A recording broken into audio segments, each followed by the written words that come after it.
Assalamualaikum warahmatullahi wabarakatuh. Kami akan mempresentasikan kerja kelompok kami yang berjudul tentang demokrasi berdasarkan UUD NRI tahun 1945. Saya sebagai moderator, samping saya sebagai moderator, perkenalkan nama saya Nur Ramadan. Saya Sandi Harani. Saya Muhammad Suryadi. Saya Muhammad Tero. Tentunya Rasya Maulana sedang sakit. Oke. Kepada pemateri, saya silakan. Perubahan UUD NRI tahun 1945. Latar belakang perubahan UUD NRI 1945. Karena pada masa Orde Baru, di luar nanti. Karena pada masa Orde Baru, dominasi kekuasaan eksekutif yang terlalu kuat dengan hak prerogatif dan kekuasaan legislatif yang terlalu besar di tangan presiden dan pada kenyataannya bukan di tangan rakyat. Adanya pasal-pasal yang terlalu luas atau fleksibel sehingga dapat menimbulkan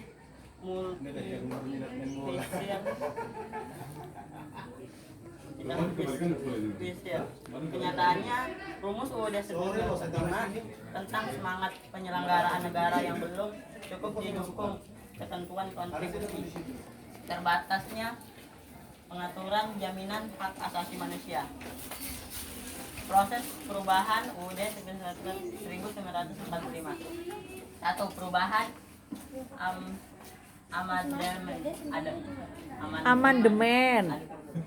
Amandemen.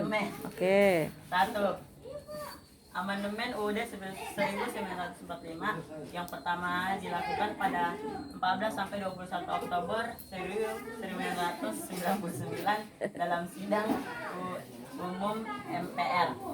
Perubahan tersebut mengubah 9 pasal, yaitu pasal 7, pasal 9, pasal 13, pasal 15, pasal 17, pasal 21. Perubahan Amandemen 2. Amandemen UUD 1945 yang kedua dilakukan pada 7 sampai 18 Agustus 2000 dalam sidang Muna MPR. Perubahan tersebut berupa isi pasal tambahan dan perubahan 6 abad. Nambah. Oh ya, nambah. Nama apa sih? Perubahan 6 abad. Perubahan Amandemen 3. Amandemen UUD 1945 yang ketiga dilakukan pada 1 sampai 9 November 2001. Dalam sidang UMR ada 13 pasal. Sidang MPR. Ada UMR. Sidang umum MPR ada 13 pasal. Pada pasal aturan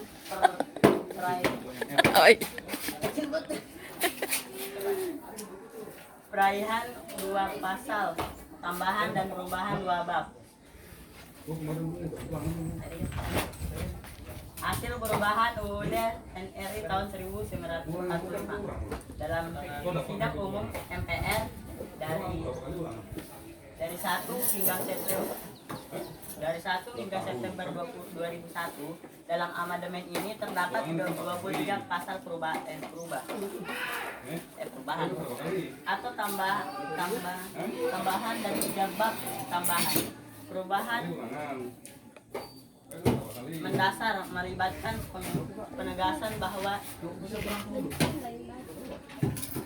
Indonesia adalah negara demokrasi yang berdasarkan hukum konstitusional,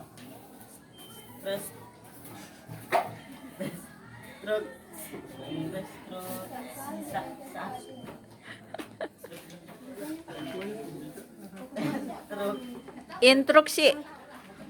Bukan.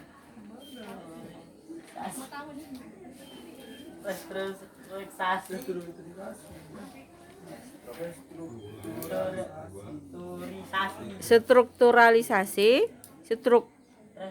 Restruk.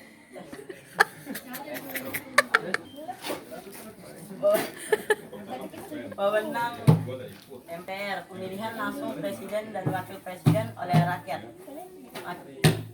Mekanisme pendahuluan presiden dan atau wakil presiden, pembentukan Dewan Perwakilan Daerah, pemilihan umum, perubahan badan pemeriksaan keuangan, pengaturan kewenangan dan proses pemilihan hakim agung, serta pembentukan makna kontribusi dan komisi yudisial dalam sidang umum MPR 1 hingga 9 Agustus 2022. Ademi ini melibatkan 13 pasal, 3 pasal atau peralihan, 2 pasal tambahan dan perubahan 2 bab. Oke. Nah, Ya, kemudian dilanjutkan kembali oleh moderatornya dong. Materi selanjutnya Selanjutnya akan dilanjutkan. dilanjutkan oleh Hairul. Silakan Hairul. Ya. Periodisasi pemberlakuan kontribusi Indonesia. Periode berlakunya Undang-Undang 1945 pada tanggal 18 Agustus 1945, 27 Desember 1949. Pada 1945 sampai 1950, Undang-Undang Dasar 1945 tidak dapat dilaksanakan sepenuhnya karena Indonesia disibukkan dengan perjuangan. Bentar. Baik, saya akan lanjut. Maklumat Wakil Presiden nomor 10 pada 16 Oktober 1945 memutuskan bahwa kekuasaan legislatif diserahkan kepada Komisi Nasional Indonesia. Komisi Nasional Indonesia Pusat atau biasa disebut dengan GNIP, karena MPR dan DPR belum terbentuk pada 14 November 1945 dibentuk kabinet semi presidensial semi parlementaris yang pertama, sehingga peristiwa ini merupakan perubahan pertama dari sistem pemerintah Indonesia terhadap Undang-Undang 1945. Periode berlakunya konstitusi RIS HIS 1945 27 Desember sampai 17 Agustus 1950. Pada masa ini sistem pemerintahan Indonesia adalah parlementer, bentuk pemerintahan dalam bentuk negaranya federasi, yaitu negara yang di dalamnya terdiri dari negara masing-masing memiliki kedaulatan sendiri untuk mengurus urusan dalam negerinya. Hal ini merupakan perubahan Undang-Undang 1945 yang mengamanatkan bahwa Indonesia adalah negara kesatuan. Periode Undang-Undang Dasar 1945 17 Agustus 1950 sampai 5 Juli 1959. Pada periode ini Undang-Undang Dasar 1950 diberlakukan sistem demokrasi parlementer yang sering disebut demokrasi liberal. Pada periode ini Liberal. Pada periode ini kabinet dipilih terganti, akibatnya pembangunan tidak berjalan lancar. Masing-masing partai lebih memperhatikan kepentingannya partai atau golongannya. Rakyat Indonesia kemudian sadar bahwa Undang-Undang Dasar 1950 dengan sistem demokrasi liberal tidak cocok karena aturan pokok itu mengatur bentuk negara, bentuk pemerintahan, dan sistem pemerintahan Indonesia. Periode kembalinya Undang-Undang Dasar 1945 sampai 5 Juli 1959 sampai 1996 pada sidang konstitusi 1959 banyak kepentingan partai politik sehingga gagal menghasilkan undang-undang baru. Maka pada 5 Juli 1959 Presiden Soekarno mengeluarkan yang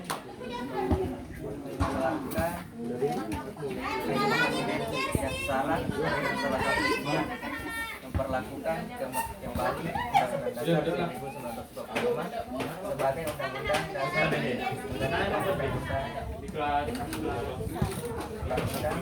Dasar Negara 1960. Namun dalam diantaranya Presiden mengangkat ketua dan wakil ketua MPR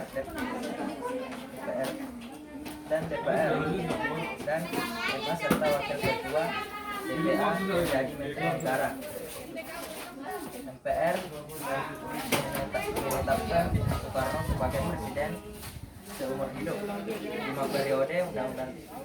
Undang-Undang 1945 masa orde baru 11 Maret 66 sampai 21 Mei 1998. Undang-Undang nomor 5 1985 tentang Preven dan yang merupakan pelaksanaan keterapan MPR nomor 4 MPR 1983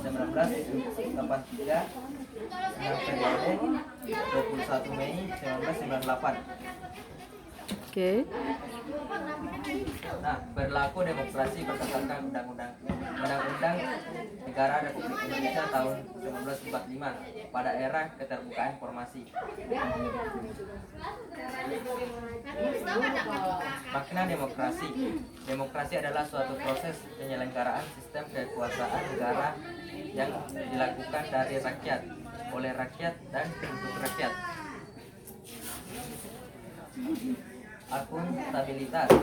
Akuntabilitas pada kekuasaan kehakiman saat ini Indonesia sudah menjadi kebutuhan besar untuk segera diwujudkan agar terbangun kembali kepercayaan masyarakat kepada hukum dan lembaga penegak hukum. Akuntabilitas kekuasaan keyakinan menjadi penting agar fungsi pengadilan dan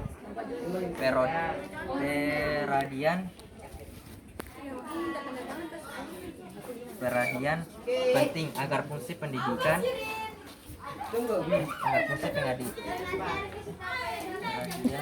dapat terwujud sebagai salah satu tujuan didirikannya Negara Republik Indonesia sebagaimana diamanatkan dalam pembukaan Undang-Undang 1945 untuk mewujudkan keadilan, ketertiban, keseimbangan demi menegakkan hukum itu sendiri. Oke, sambil kamu belajar, biar kamu nggak baca semua, sambil ibu tanya aja langsung ya. Oke, di situ kan ada yang kamu tuliskan sehubungan dengan demokrasi berdasarkan Undang-Undang Dasar Negara Republik Indonesia 1945. Di sana ada perubahan, ada periode pemberlakuan, kemudian ada perilaku demokrasi pada era keterbukaan informasi. Nah, di sana itu semua yang kalian sampaikan dari periodisasi itu sebenarnya ada di dalam keterbukaan informasi itu. Ada akuntabilitasnya, ada rotasi, ada rekrutmen, rotasi, dan juga pemenuhan hak dasar. Itu sudah memenuhi di arah ke periodisasi pemberlakuan. Tadi sebenarnya udah kalau secara jeli itu sebenarnya udah dibaca juga sama Hairul, bagaimana akuntabilitas di tahun itu, rotasinya bagaimana, rekrutmen, pemenuhan hak-hak dasar. Jadi yang kamu perlu pahami sesungguhnya itu akuntabilitasnya. Bagaimana pertanggungjawaban setiap pemerintahan dari tahun ke tahun itu yang di atas priorisasinya kan. Bagaimana pertanggungjawabannya? Soekarno bagaimana? Soeharto bagaimana? Kamu tahu Presiden Republik Indonesia itu sudah berapa sekarang? 8. Sudah 8. Siapa saja tahu orangnya? Siapa saja? Presiden pertama siapa? Pertama Soekarno, kedua Soeharto, ketiga Habibie, keempat Abdul Rahman Rahim Wahid. Kelima Megawati, keenam Susilo Bambang Yudhoyono, Keenam, ketujuh ketujuh. kedelapan Prabowo Subianto. Oke, luar biasa. Nah, itu kita sebenarnya dari keterbukaan informasi kita tahu tuh akuntabilitasnya, pertanggungjawaban dari setiap presiden tadi. Kemudian rotasi itu adalah perpindahan kekuasaan. Kita udah melakukan perpindahan kekuasaan mulai dari Soekarno, kemudian berganti ke Soeharto berganti ke B.J. Habibie berganti ke Gus Dur atau Abdurrahman Wahid, kemudian ke Megawati, SBY dan Jokowi sampai terakhir presiden yang ke-8 itu Prabowo Subianto. Itu namanya rotasi, ini bergantian. Kemudian rekrutmennya bagaimana? Cara rekrutmennya itu melalui apa yang kita kenal dengan cara membentuk partai politik. Rekrutmennya. Jadi kalau orang yang bisa masuk ke dalam partai politik maka bisa mencalonkan diri jadi anggota pemerintahan. Oke. Luar biasa dari kelompoknya Sandy, Sani, kemudian Suryadi, kemudian Hairul, dan satu lagi siapa? Rasya Maulana. Terima kasih sudah bekerja dengan baik. Untuk materi ini mohon dipahami lagi untuk ulangan semester nanti. Oke, yang jelas ini semua masih ada. Walaupun itu tidak semua entah keluar atau tidak, intinya kamu harus tahu perubahan itu ada berapa kali tadi sudah dibacakan, kemudian periodisasi dari tahun ke tahun sampai berapa, kemudian akuntabilitasnya, rotasi gimana gitu. Oke? Itu jadi tidak perlu harus ada kisi-kisi, sebenarnya ini semua udah kisi-kisi ya. Silakan pelajari untuk ulangan semester. Terima kasih untuk kalian.